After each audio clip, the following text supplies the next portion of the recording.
Demon కెప్టెన్గా second week బాగానే చేసావు, థర్డ్ వీక్ వచ్చేసరికి నీ మీద బాగా ఇన్ఫ్లుయెన్స్ ఎక్కువైపోతున్నాయి.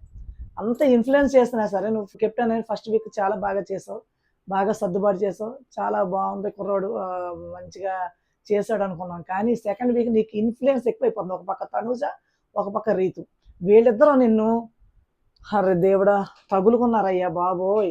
నీకంటూ ఒక సొంత ఆలోచన ఉంది కదా, దానికి తగ్గట్టు దాన్ని అనుసరించిన వాడు, అంతేకాని వాళ్ళు ఏమనుకుంటారు వీళ్ళు ఏమనుకుంటారు వాళ్ళు చెప్పింది నువ్వు వినాల్సిన పని లేదు.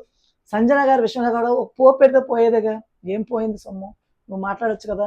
బర్నీ గారు అసలు ఎందుకు బాగుతున్నారో నాకు అర్థం కాదు. నోరు పోయిందా అంటే అయిపోయిందా. డెమాన్ ఇప్పటికైనా నువ్వు మారు, అంత సెన్సిటివ్గా ఉంటే కుదరదయ్యా బాబు, నువ్వు డెసిషన్స్ తీసుకోవాలి. సంజనని జైలుకి వెళ్తాక ఎలా డెసిషన్ తీసుకున్నావో అలాగే ఈ పోపు విషయంలో కూడా జరిగిన మంటని నువ్వు చల్లార్చాలి, సరైన నిర్ణయం తీసుకోవాలి. ఫుడ్ తిన్నావు అని అడిగేసింది, మరి ఇప్పుడు నువ్వేం చేస్తావు, కుదరదు అన్నావు, కానీ అయినా ఆమె పట్టుదలతో ఉంది. మరి ఇటువంటి సెన్సిటివ్ మ్యాటర్స్ వస్తాయి కాబట్టి నువ్వు చాలా జాగ్రత్తగా ఉండాలి, సరైన నిర్ణయం తీసుకో.